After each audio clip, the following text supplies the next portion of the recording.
Hi, Anu. Hey. Nice to have you here.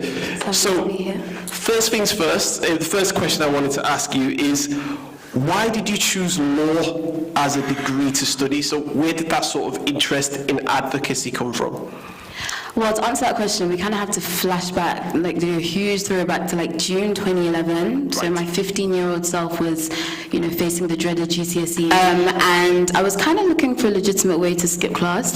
In my school, they were running an internal competition called the Jack Petchey Speak Out Challenge. Yeah. I needed some time off my very stressful GCSE. So I thought, you know what, how about I get involved in this internal program? And the first phase of the competition was basically pitching something that you're passionate about. Yeah. And throughout that day, we were going through different tasks and activities to figure out, what is it that I want to say? What is it that I'm passionate about? And throughout that day, I was sort of just reflecting on the things that were, unnerving, the things that disturbed me, the things that frustrated me and unsettled me at that age. And one of those things was just how, female independence was kind of treated with disdain within African cultures and communities. So I would hear conversations like, oh, how did she get that car? How did she get that house? She must have done these. And I'm like, maybe she's just smart and she works really hard. So I didn't really understand why those kind of conversations were happening about young women or just women in general being successful. So that was what I talked about. That was what I talked about in the speech. And then in the second phase of the competition, I had to do a lot more research because I was sort of representing my school. And in the process of preparing for that second stage, I was researching about different activists. I came across the I Have a Dream speech, listening to speeches by Nobel Peace Prize winners, and I realized that actually, do you know what? The voice is very, very powerful. When they say that there is power in the tongue, it's not just a saying, it's because you can bring about change, you can influence when you decide to speak out, when you decide to speak against things that aren't working right in society. So that was where sort of my interest in advocacy and activism was birthed, was born. Right. And shortly after the GCSEs was over, we started doing UCAS applications, looking towards university, and I thought, what profession enables me to acquire the knowledge and the skills to potentially, secure another person's freedom, to advocate. And that was when I sort of put one and two together, and I said, actually, do you know what? How about the legal profession? How about I learn about the laws that govern, our conduct, our behavior? How about I use that knowledge to speak out on behalf of someone who is, deliberately silenced, or someone who is preferably unheard by society? So it was in that moment I was like, you know what? I'm gonna be a barrister. You know what? That's probably the most compelling argument that I can tell you're a barrister by how you convey that argument. I mean, what I wanted to ask you as well is, what would you say your passion is? What is your passion as an individual, and where does that stem from? Like, where does that originate? What would you say? I feel like a lot of people in this room, I'm passionate about so many different things, but I have found with reflection that a line of best fit can be drawn. Like there's some reoccurring themes in the passions that I have, and the first of those themes is that I'm very passionate about elevating other people. As I sort of grow and I develop and I learn things from my own mistakes, I'm passionate about going back and to pouring into other people as well. So you don't have to make the same mistakes. Absolutely, to prevent everyone from sort of, stumbling at that particular spot. And then the second thing that I'm passionate about as well is really just addressing root causes of dysfunction in society. And of course, one person can't, solve all of society's issues. So for me, discerning which issues to focus on has sort of come from reflecting on my own journey as well. So being a woman and reflecting on, like I said, my own educational journey, and realizing that there were areas in my journey where I really struggled, and I've come through that, thankfully. But I feel as though there's a duty on me to sort of go back into that situation and to help someone else. So the idea with the Sassy Scholar, that's basically how that came about. After I graduated in July last year, I realized that, there were times where I was really, really overwhelmed. Like I was stressed out.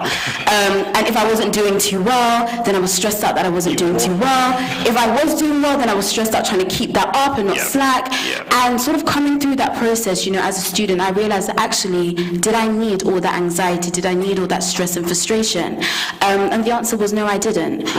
So I sort of felt, you know, how about I just create like a little sisterhood, a little community where, you know, girls can sort of come together and learn from one another and find out that actually you're not in the academic struggle alone. So that's basically what the Sassy Scholar project was about. And we basically got some girls together, we connected them with, you know, other young women that were at top universities. And in particular, they were from low socioeconomic backgrounds. So that's fancy lingo from, that's fancy lingo for the hood. They were basically from, you know, really disadvantaged backgrounds, and they had every reason not to excel, not to do well, but they defied those odds anyway. And I thought it was very important to connect those girls, you know, with girls that were still at college, still in their first year, still in their second year, maybe even still at secondary school, and to show them that actually it can be done. You know, success or academic achievement isn't for a select few, it's for anyone. So that was basically what the Sassy Scholar motive project was about. So to answer your question, so female empowerment is a huge passion of mine, because of course I am a female, and sort of understanding, you know, what root causes or what dysfunctions to attack. It's been about reflecting on my own journey and trying to identify areas where I have struggled, and focusing on helping and empowering people in those areas. Well, that's great. I think you've talked about your passion so passionately, as it were, and I think it's particularly in the current climate in which the times that we're in now, that's so poignant for the current time, and I think there'll no doubt be a lot of both male and female people in the audience here who can identify with some of those things, and can really, your passion will really resonate with them on that level. Right, so linking it to our first session that Kufo gave us, that was great, in terms of changing the world. If you could change your world, what would it look like? So in a sense of, what are your goals? So ultimately, if you could change the world, how would that look? That is such an amazing question. I think we can all, each and every one of us can sort of identify that, you know, we're living in a world with untapped potential, and we're living in a world with endless possibilities. But we're also living in a world that has a lot of issues. You know, we have environmental issues, we have social issues, we have political issues, we have economic issues. There's so many issues. But, you know, as Kofi was saying, there is a shortage on solutions. So for me, one thing that, you know, one goal of mine is to encourage and empower each and every individual to see themselves as a solution, to see themselves as a problem solver. And that's something that's actually very, very dear to my heart. And one of the ways in which I intend to do that is to essentially create like the ultimate tribe, like to create like this community, this hub, this place where individuals, their uniqueness, their talents, their giftings are celebrated, where they feel appreciated, where they just feel worthy, where they feel as though they count, their voice, their opinion, their ability counts. So that's definitely a goal of mine. Oh, fantastic. So, like the ultimate tribe, in addition to the stress-free, sassy sisterhood, like where people can really feel like their opinions matter, and they can actually aspire and achieve. That's fantastic. And also, cheeky plug, if there's anyone listening to me and they're like, oh, that tribe sounds interesting, just pull me to the side so we can like talk and collaborate. So I'm become like a tribe member. Let's do it. Is the tribe open to men as well? Okay, we'll talk about that later. Okay. For now, just other ladies, we'll see.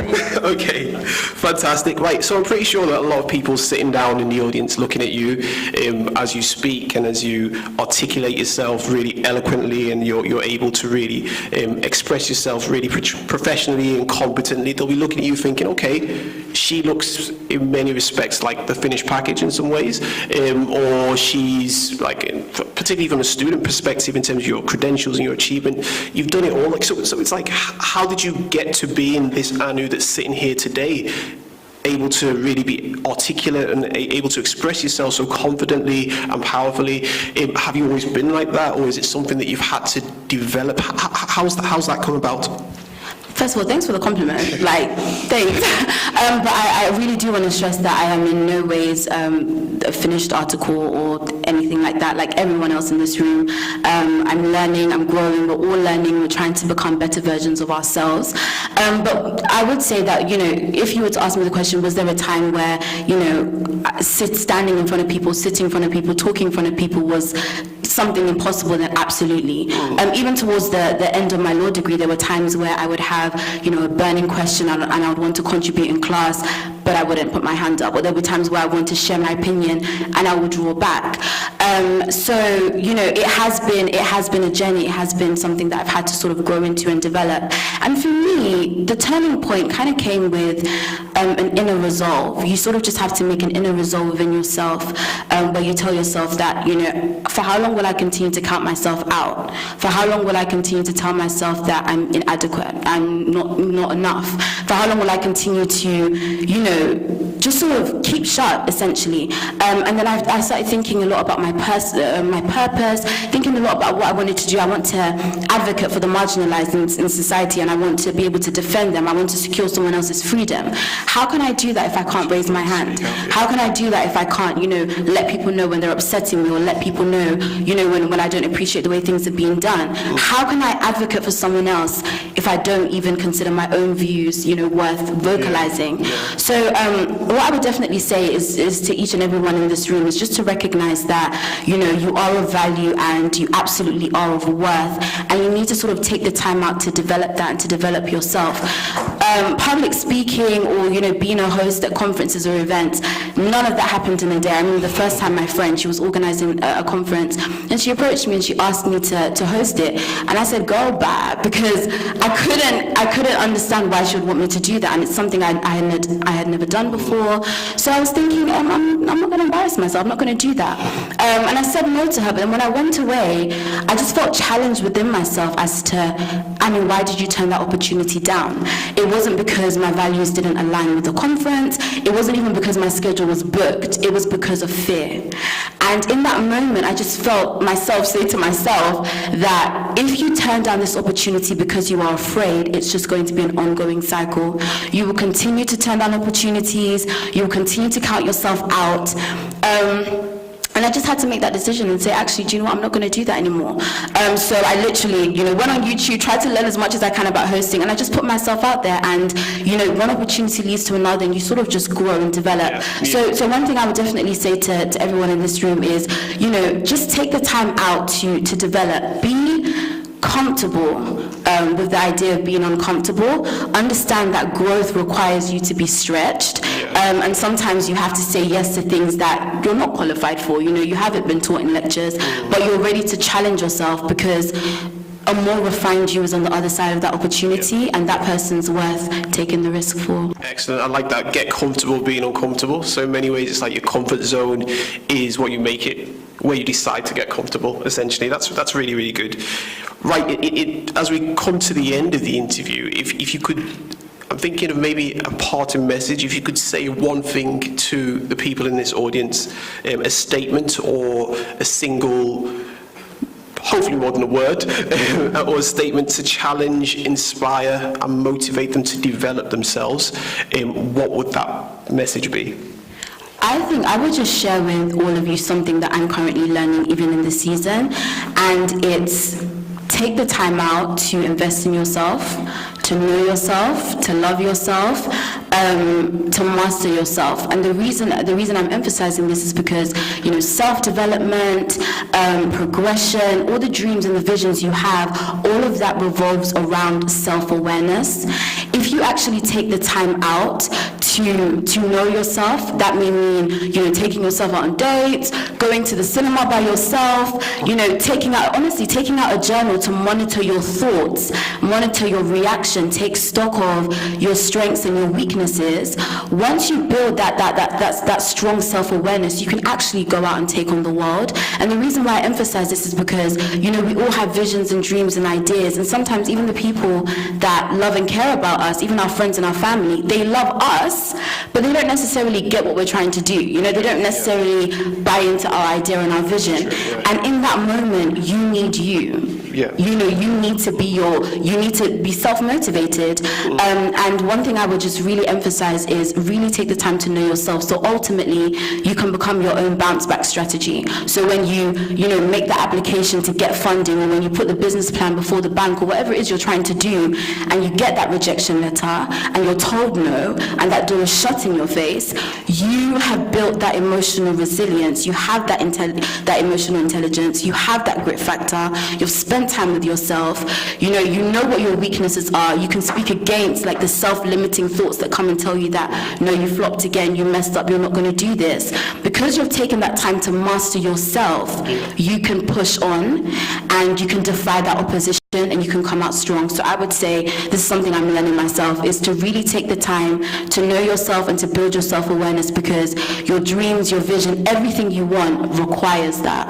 I think that's such a powerful message. I think, and I'm sure that's something that's really hit home with a lot of people in the audience. I know it's hit home with me, definitely, in terms of being your own bounce back strategy. And I think that's something that's quite lost today, in this day and age, particularly with young people. There isn't, no one's really saying that, no one's really giving us that message at this moment.